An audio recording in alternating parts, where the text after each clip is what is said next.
नमस्कार बच्चों, आज हम स्पर्श गद्य खंड का पाठ 3 ततारा वामिरो कथा पढ़ेंगे, जिसके लेखक हैं श्री लीलाधर मंडलोई।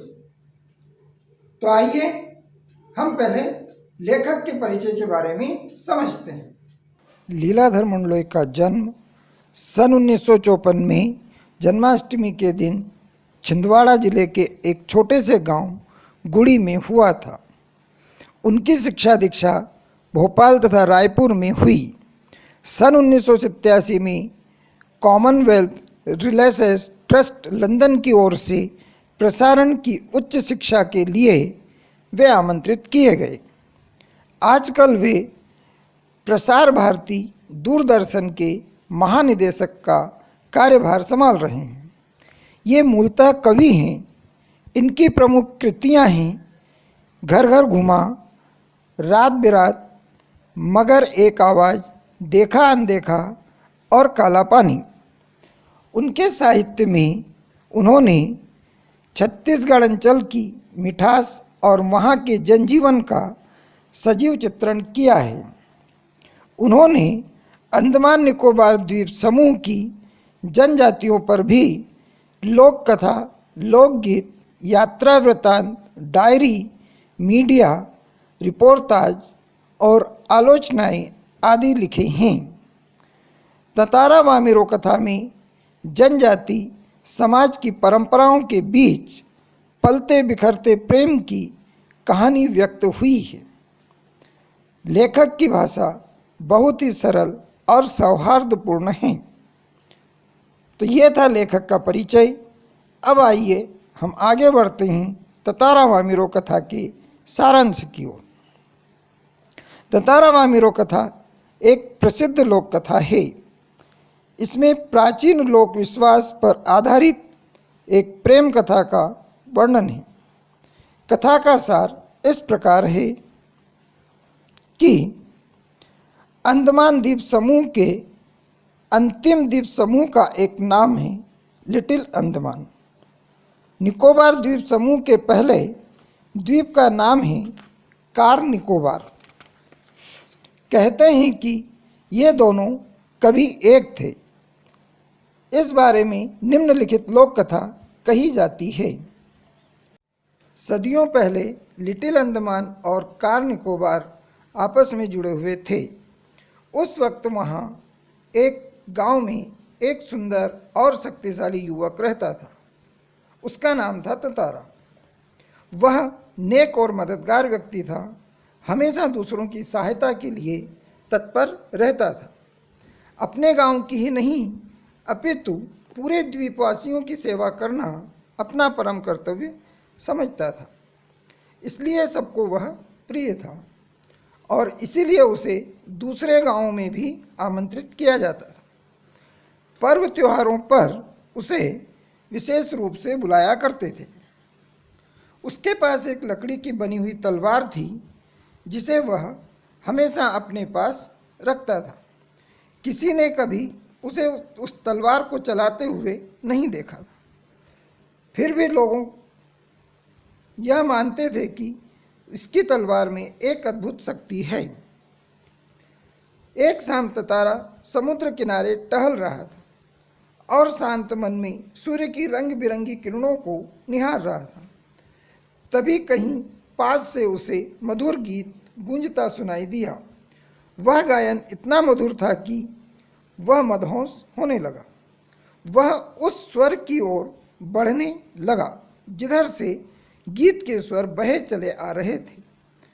तभी उसकी नज़र एक युवती पर पड़ी जो ढलती हुई शाम में बेसुध होकर एक श्रृंगार गीत गा रही थी।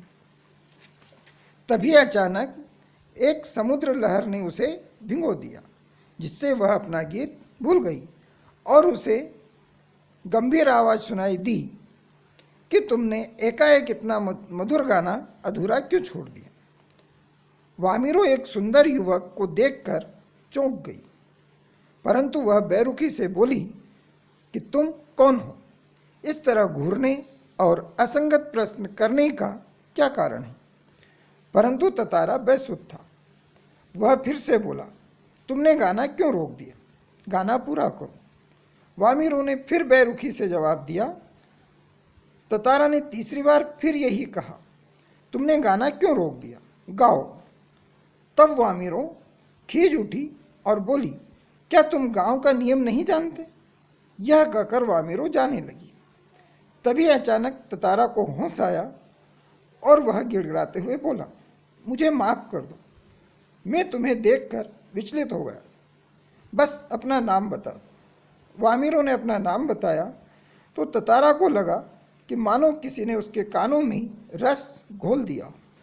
ततारा ने उसे कल फिर आने के लिए कहा। वामिरो ने अनमने मन से ना कहा और लपाती गांव की ओर दौड़ पड़ी। ततारा ने फिर कहा, मेरा नाम ततारा है, कल मैं इसी चट्टान अर्थात इसी जगह पर तुम्हारी प्रतीक्षा करूंगा। वामिरो भागती चली गई। घर पहुंचकर वामिरो ततारा के प्रभाव से छूटने के लिए छटपटाती रही, परंतु वह ततारा के कारण इतनी विचलित हो गई थी कि वह उससे छूट नहीं पा रही थी। ततारा का याचना भरा चेहरा उसके सामने आ गया और वह उसे भूल नहीं पा रही थी। उसने ततारा के बारे में जो सुन रखा था वह उसके विपरीत निकला। भोला भाला, सब सुंदर और शांत। उसे लगा उसका जीवन साथी यही हो सकता है, परंतु गांव के एक नियम के कारण वह एक दूसरे से मिल नहीं सकते थे। गांव में एक नियम था कि दूसरे गांव के युवक के साथ विवाह नहीं हो सकता था, अतः वह उसे भूलने की कोशिश करने लगी। दोनों के मन में उथल पुथल होने लगी। रात कटे ना कट रही थी। दिन ठंडा और उबाऊ सा गुजरने लगा। शाम होते ही ततारा लपाती गांव की उस समुद्री चट्टान पर पहुंच गया और वामिरों की प्रतीक्षा करने लगा। वहां पर उसका एक एक पल पहाड़ की तरह भारी होने लगा।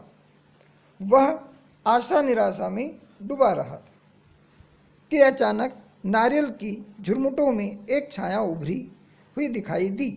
वह थी वामिरो, जो बचते बचाते छुपते छुपाते यहाँ आई थी। दोनों एक दूसरे को देखकर ठिठके, मौन, शब्दहीन थे। अब वे रोज शाम को यहाँ आते और मूर्ति की तरह एक दूसरे को निहारते रहते। लपाती गांव के कुछ युवकों ने इस मूक प्रेम को भांप लिया। बात गांव भर में फैल गई। दोनों अलग अलग गांव के थे, अतः उनमें संबंध होना संभव नहीं था। लोगों ने उन्हें बहुत समझाया बुझाया, परंतु वे नहीं माने। इसी तरह समुद्र के किनारे रोज मिलते रहे। कुछ समय बाद पासा गांव में पशु पर्व का आयोजन हुआ। इस पर्व में पशुओं और युवकों का शक्ति प्रदर्शन, नृत्य, संगीत और भोजन आदि का प्रबंध किया जाता है, परंतु ततारा का मन इन कार्यक्रमों में न लगते हुए वामिरों को ढूंढने में लगा था। शाम से ही अन्य गांवों के लोग वहां जुटने लगे। तभी ततारा को लगा कि कोई उसे देख रहा है। नारियल के झुंड में पेड़ के पीछे वह वामिरो थी। वह ततारा को देखकर जोर से रो पड़ी। उसकी रोने की आवाज़ ऊंची होती जा रही थी। ततारा किंग कर्तव्य विमूढ़ सा उसे देखता रहा। वामिरो की रोने की आवाज़ सुनकर उसकी माँ वहाँ आ गई। उसने ततारा को खूब अपमानित किया।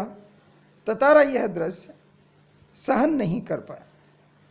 उसने क्रोध में अपनी तलवार निकाली और उसे धरती में घोंप दिया। फिर उसे पूरी ताकत के साथ खींचने लगा। वह पसीने में लथपथ हो उठा। वह उसे खींचते खींचते इतनी दूर चला गया कि वह द्वीप के अंतिम किनारे तक पहुंच गया। कहते हैं जहां तक लकीर खींची वहीं से धरती के 2 टुकड़े हो गए।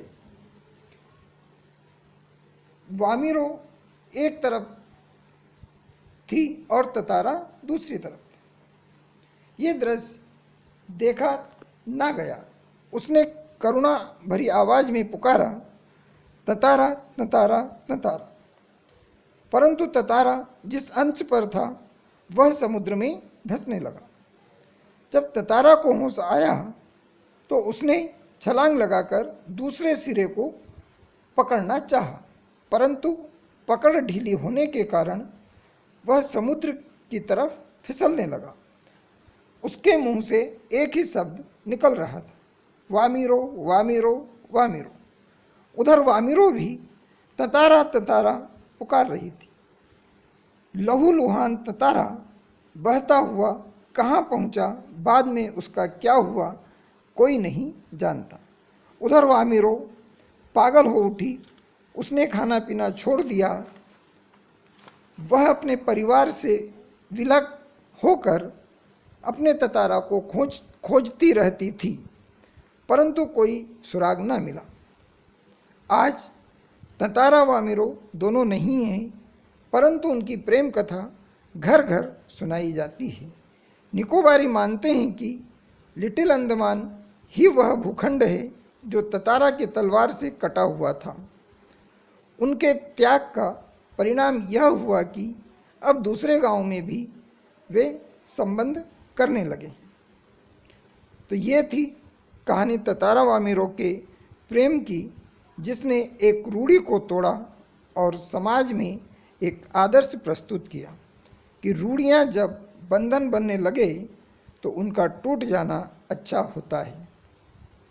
तो इस तरह की कई रूढ़ियाँ ऐसी होती है जो समाज के लिए अच्छी नहीं होती है, तो उनका टूट जाना ही उचित होता है। तो बच्चों, ये था पाठ का सारांश, जो कि एक सुंदर प्रेम सी कथा है। अंडमान निकोबार बहुत ही सुंदर द्वीप माना जाता है, जिसके बारे में जितना भी कुछ पढ़ा जाए और समझा जाए वह बहुत ही कम है। हम दोबारा फिर मिलेंगे एक नए पाठ एवं नई जानकारियों के साथ। तब तक के लिए धन्यवाद।